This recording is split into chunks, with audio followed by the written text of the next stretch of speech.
Thank you for being here. And today we're going to look at happy hour a little bit different, not as something we run, but as something residents experience.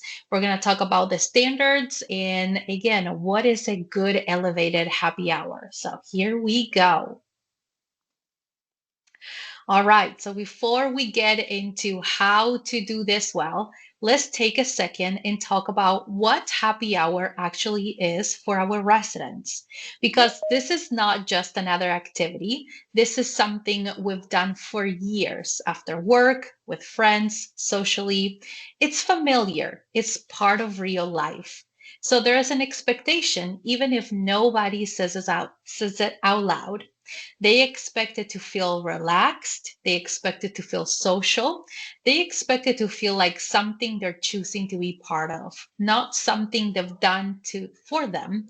And when it works, you see it. People stay longer. They start looking forward to it.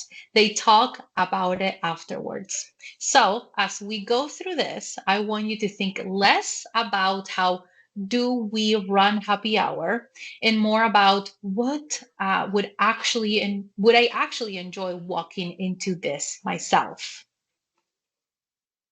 But before we go any farther, let's get a clear standard across the board. For assisted living and health campus, happy hour is happening every Friday between 3 and 5 p.m. And then we also have one Saturday happy hour each month. This is an update to our standard. So everything we talk about today during happy hour also applies to the Saturday happy hour. That Saturday one is important. It breaks routine a little bit. It allows for families and it just makes this feel more like real life and less like a fixed schedule. For independent living, there's more flexibility. These can happen more often and be more resident driven. But across the board, the expectation for the experience stays the same. So now let's talk about what this should actually feel like, because this is where it either works or it doesn't. I want you to picture this. You walk into happy hour, the lighting is a little softer, not bright overhead lights. There's music in the background, but you can still hear people talking. You see small groups already sitting together, having conversations. Someone is being greeted as they walk in. There's maybe a drink station or a menu you can glance at. Nothing feels rushed, nothing feels chaotic. It just feels easy to walk into and stay. That's the goal. So, when you're setting this up, think about the five senses. What does it feel like when someone walks in? What do they hear? What do they see? Because residents notice that immediately.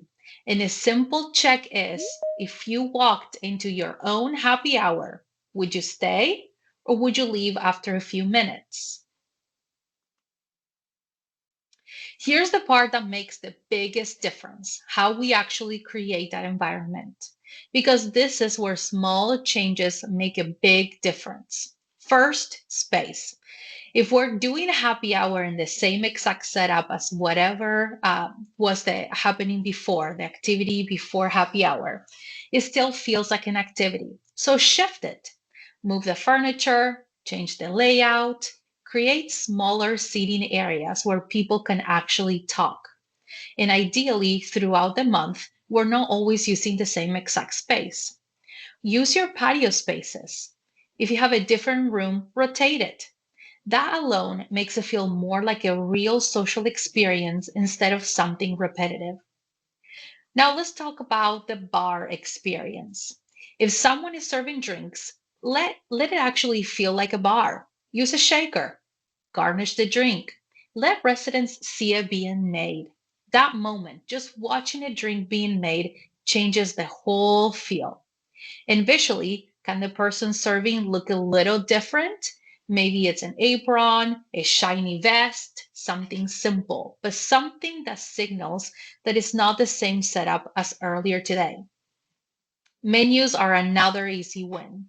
Even a simple printed menu, featured cocktail, wine, beer, makes it feel intentional.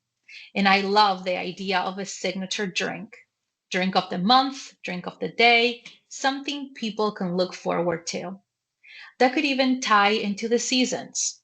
Coffee style drinks in the fall, citrus or spritz drinks in the summer, something warm or spiced in the winter.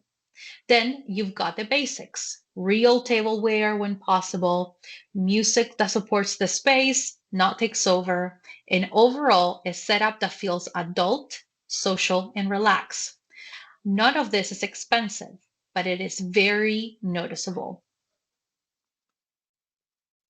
The next piece of this is entertainment, because this is where I think there's the most confusion. Entertainment is required, but that does not mean live music every week. I want you to all to hear me loud and clear. We are not expecting for you to have a musician or live music or someone that you're paying for entertainment every single happy hour. And it definitely doesn't mean we need to spend money every week. What we actually need is engagement, something that gives residents a reason to interact. And not every happy hour needs a theme. Sometimes it's just as good as social happy hour: people talking, drinks flowing, food being served. That's enough. If every week is a big theme event, it can actually feel a little too much. So think of entertainment as something that supports connection, not something that takes over the room. Now let's talk about some ideas, real things you can actually do. You could do something like a around the world tasting, small bites from different countries, a storytelling night where residents share memories, jobs, or travel, an open mic style happy hour where residents tell jokes, poems, stories about their lives. A cocktail or mocktail demo where residents actually participate. They can share their own recipes, or you could have a bartending school doing demos in front of the residents to taste test certain drinks. Even something simple like a make your own dessert or ice cream sandwich station. Or bring a guest happy hour on a Saturday, which completely changes the energy. You don't have to overcomplicate this. It's just about adding enough variety so it doesn't feel like the exact every week. This is where you can have some fun with it. Resident roles. Because this is a big opportunity. Happy hour shouldn't feel like something we're doing for the residents. It should feel like something they're part of. And it doesn't have to be big. Someone greeting people when they walk in, someone picking the music, someone helping with trivia or leading something small. Even just having a group that always sits together that becomes their table. Those small things create ownership and what residents feel that they engage differently. Now let's talk about team approach works best, because we know that we need a whole team approach in order to make a successful happy hour. And also, residents are not seeing departments, they are seeing one experience. So, coming together is key. So, this is not just life enrichment, it's not just culinary. This is everyone: environmental, nursing, operations. Everyone plays a role in how this feels. So, part of our job is making sure people know what their role is. Who is helping set up? Is that social services is helping? Nursing, culinary, who is serving the food? Do you have a person specifically doing that? Who is engaging the residents? When is everyone aligned, it feels seamless. When they're not, you feel it right away. Planning and pre planning is key. And planning comes in every month during conversations where we get aligned with other departments. So hopefully all of you are doing your TAWB meetings, your monthly meetings, whatever you call it at your campus. But this is a key time to come in and decide what is the vibe of the happy hour? What's the menu? Who's responsible for it? And being very clear who is doing what and when. Because when that's not clear, that's when we see last minute scrambling. And that's when the experience starts to feel rushed. The goal is that by the time happy hour starts, everything is already in place. So the team can actually be present, not just trying to catch up. Food really anchors this whole experience. It sets the tone right away. Three simple, well executed appetizers. That's all we need. Something hot, something cold, something sweet.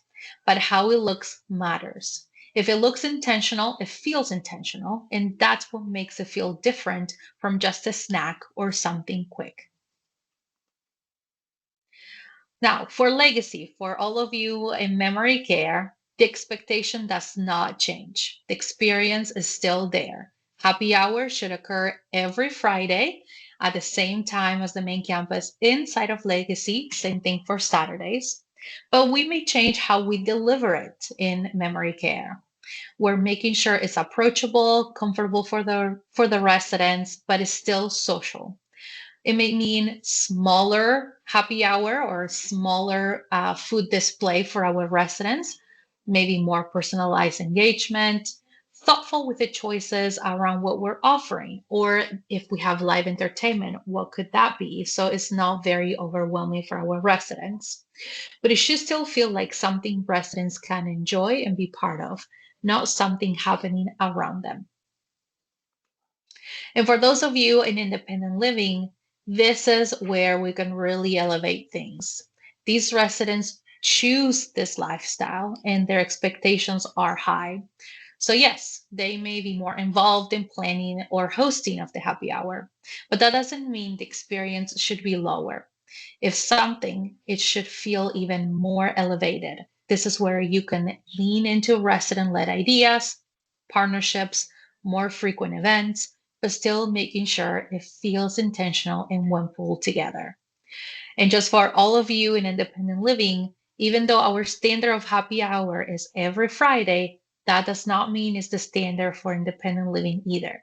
If residents choose to have their happy hour on a Friday, great, that works. But the residents in independent living apartments or patio homes can choose to have their happy hour any day of the week. At the end of the day, this is what we're working towards, something residents actually look forward to, something they stay at, not leave, something they talk about afterward, and something that feels like a normal part of life here. And again, if someone brought a guest, would you feel good about what you're walking into?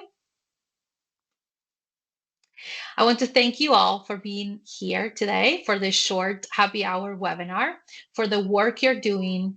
Before we wrap up, I'd love to hear from you if you've done something that worked really well, or if this gives you an idea of what you want to try, drop it in the chat so we can all learn from each other.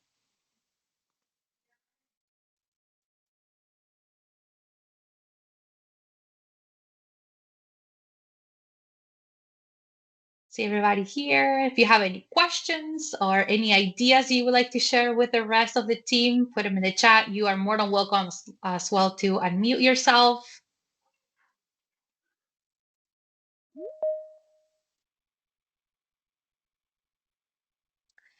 All right, Amber said, our residents enjoy a sip and paint happy hour. Our teacher came and taught a painting class. Love that, Amber. That's awesome. That's exactly what we're talking about. Doesn't always have to be this big extravagant band coming in to happy hour for entertainment. Rachel said, our chefs are doing their own culinary Olympics competition with happy hours. I love that. And residents are voting our favorite.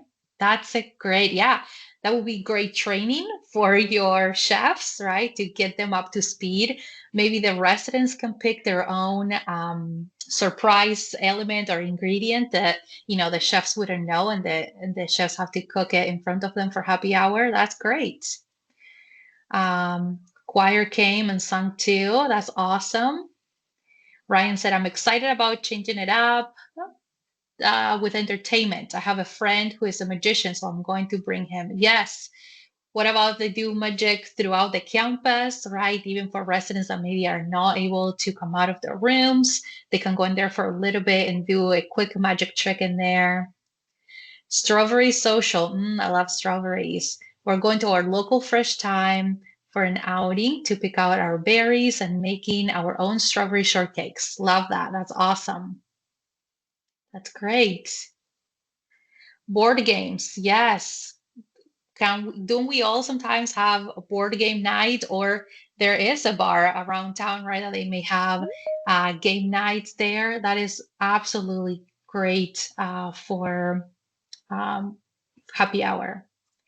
Do we have a guest alcohol drink policy? Erica's asking. So I will have to look for this, but it's on Compass. We do have a alcohol drink policy now for AEL, I believe, if I'm not mistaken. So if you go in Compass, it will talk about it there. But we can definitely pull it for the wrap up email and link it for everybody to see. Virtual reality trip to Ireland. Love that. And now that you mentioned that, Rachel, Leanne Barney actually told me a couple months ago that she would love to do a virtual happy hour with the CEO. So if you guys all like that idea, maybe we could all come up together as a company and have a virtual happy hour with Leanne, where the residents get to ask her questions and hear from her. I think that will be a fantastic idea. So maybe we can come up with a date that might work for most campuses. Rebecca mentioned Red Hat Society. So you guys have such amazing, amazing ideas. So definitely check out the names on the chat, reach out to them if any of these ideas look good or something exciting. And again, we appreciate everybody's time. This was a short webinar, but again, we're going to make sure to talk about all our standards throughout the year as we're revamping a lot of them, and we have new standards coming out for our teams.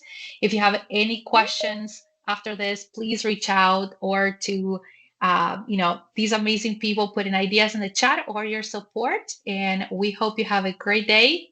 And yes, we will send a wrap up email with the recording, the webinar, the PowerPoint, and maybe we'll put some of these ideas in there as well. Thank you all. Have a great day.